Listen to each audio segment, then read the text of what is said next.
Class 12 हम लोग पढ़ेंगे वेक्टर और अ क्रॉस प्रोडक्ट। देखिए वेक्टर के लिए आप क्रॉस का यूज़ करेंगे। जैसे कि आप सबसे पहले फार्मूला सीख लीजिए, ए क्रॉस बी बराबर mod A mod B sine theta N cap होता है।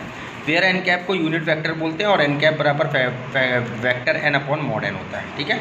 प्रॉपर्टी ऑफ वेक्टर प्रोडक्ट देखिए, ए क्रॉस बी आप ध्यान रखिए, ए क्रॉस बी को हम लोग बी क्रॉस ए लिख सकते हैं, बट साइन चेंज हो जाएगा, एक प्लस तो एक माइनस हो जाएगा। इसी तरीके से A cross B plus C को हम लोग A cross B plus A cross C भी लिख सकते हैं। ऐसे ही B plus C cross A को B cross A plus C cross A लिख सकते हैं। ये सब प्रॉपर्टीज़ हैं। इसी तरीके से ए क्रॉस बी माइनस सी है तो देखिए ए क्रॉस बी माइनस ए क्रॉस सी भी लिख सकते हैं। ठीक है। कुछ कंडीशंस हैं जो कि आपको ध्यान रखना है। If A and B are parallel, अगर पैरेलल है तो ध्यान रखिए दोनों वेक्टरों का क्रॉस प्रोडक्ट 0 के बराबर होगा और इसी कंडीशन को बोलते हैं A parallel to B vector. Unit vector perpendicular to plane A cross B, अगर यूनिट वेक्टर आपसे बोला जाए perpendicular to A to B तो ध्यान रखिए एन कैप को रिप्रेजेंट करेंगे A cross B upon mod of A cross B. ध्यान रखिए angle between A and B, vector A और बी के बीच का एंगल आपको निकालना है, तो साइन थीटा बराबर आप ध्यान रखिए ए क्रॉस बी का मॉड अपॉन में मॉड ए मॉड बी। ठीक है। अब कुछ और फार्मूले हैं, विशेष फार्मूले, इनको ध्यान रखिए। Area of parallelogram with adjacent sides A and B, अगर मुझे पैरेललोग्राम का एरिया निकालना है और उसकी एडजेस्टेंट साइड्स के वेक्टर ए और बी दिए गए हैं तो बराबर फार्मूला होगा मॉड में ए क्रॉस बी। इसी तरीके से area of triangle with adjacent side, अगर आपको साइड्स दी गई हैं ए वेक्टर उसको दिए गए ए और बी तो ध्यान रखिए फार्मूला 1/2 ए क्रॉस बी बनेगा मॉड में।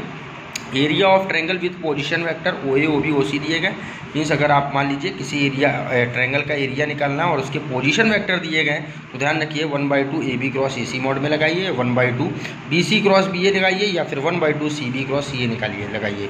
देखिए ध्यान रखिएगा ए से बी गया है तो ए से सी अगला जाएगा, ऐसे ही बी से सी गया है तो बी से ए जाएगा, मीन्स बी है। देखिए शुरुआत में ए है तो यहाँ पर भी ए होगा, यहाँ पर बी है तो यहाँ पर भी बी होगा, यहाँ पर सी है तो यहाँ पर भी सी आएगा। इसी तरीके से area of parallelogram with diagonal D1 and D2, अगर आपको डायगोनल्स दिए गए हैं D1 और D2 तो आप ध्यान रखिए एरिया ऑफ पैरेललोग्राम 1/2 मॉड में D1 क्रॉस D2 होगा। क्वेश्चंस की ओर बढ़ते हैं। लिखा है find A cross B, if A आपको दिया गया है और बी दिया गया है, पहली चीज़ ए क्रॉस बी निकालना है, दूसरी चीज़ magnitude of A cross B निकालना है, तीसरा आपको एंगल निकालना है और चौथा आपको यूनिट वेक्टर निकालना है। देखिए ए बराबर आपको 2i + 0j + k दिया गया। अगर हम मॉड ऑफ ए निकालें तो √2 का स्क्वायर क्योंकि 4 आएगा, रख दिया, 2 का स्क्वायर 4, 0 का स्क्वायर 0, 1 का स्क्वायर 1 मीन्स √5। ऐसे ही 1 का स्क्वायर 1, 1 का स्क्वायर 1, 1 का स्क्वायर 1 मीन्स √3 आ जाएगा। ठीक है बच्चों, ध्यान रखिए।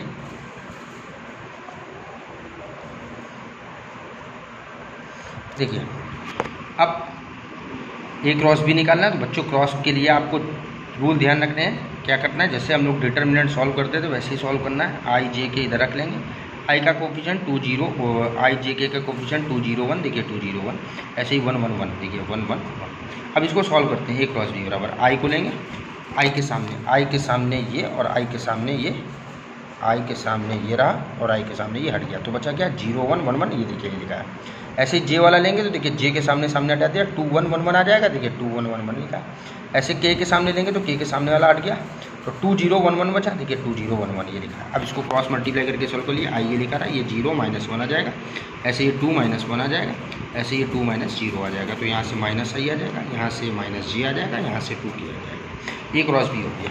अब मैग्नीट्यूड ऑफ को ए क्रॉस बी निकालना है तो √1 का स्क्वायर प्लस 1 का स्क्वायर 2 का स्क्वायर मीन्स √6 आ जाएगा। ऐसे ही बच्चों हम लोग को साइन थीटा निकालना है तो साइन थीटा का फार्मूला मॉड में ए cross B upon mod A mod B. A cross B का मॉडुलस मैंने √6 निकालना है। मॉड ए की वैल्यू देखिए बच्चों मैंने क्या निकाली है, √5 निकाली है और मॉड बी की वैल्यू मैंने √3 निकाली है, मैंने रख दिया यहाँ पर √6 को √2 × √3 लिख सकते हैं, √3 कैंसिल हो गया, √2 अपॉन √5 मीन्स थीटा बराबर साइन इनवर्स √2 अपॉन 5 आ जाएगा। अब परपेंडिकुलर यूनिट वेक्टर निकालना है, एन कैप बराबर A cross B upon mod of A cross B. N cap बराबर ए क्रॉस बी की वैल्यू बच्चों देखिए मेरे पास -i -j + 2k वो रख दिया अपॉन में मॉड √16 √6। नेक्स्ट क्वेश्चन आपका most important, find lambda and mu if इतना वेक्टर एंड इतना vector is equal to 0 vector. तो देखिए पहले क्रॉस प्रोडक्ट करना है, आई जे के लिखेंगे, यहाँ पर 2 6 27, यहाँ पर 1 लैम्डा और म्यू आ गया बराबर 0। तो ऐसे ही करते हैं, आई लेंगे बच्चों, आई लेंगे तो हम लोग जानते हैं आई जब हम लेंगे तो आई के सामने सामने हटा देंगे तो 627 म्यू बचेगा। देखिए 6 लैम्डा 27 म्यू। माइनस का जे लेंगे तो जे के सामने हटा देंगे 227 1 म्यू। देखिए ये लिखा है। के लेंगे ये और ये हटा देंगे 261 लैम्डा 261 लैम्डा लिखा। और जीरो को जीरो आई प्लस जीरो जे प्लस जीरो के लिख सकते हैं। आई बराबर 6 म्यू माइनस 27 लैम्डा माइनस जे ये लिखा है 2 म्यू माइनस 27 के लिखा है 2 लैम्डा माइनस 6 बराबर जीरो आई प्लस जीरो जे प्लस जीरो के। अगर हम कंपेयर करें तो आई का कोफिशिएंट 6 आई माइनस लैम्डा 27 लैम्डा, यहाँ पर से जीरो आ गया। यहाँ से माइनस 2 म्यू माइनस का 27 बराबर यहाँ से भी जीरो आ गया।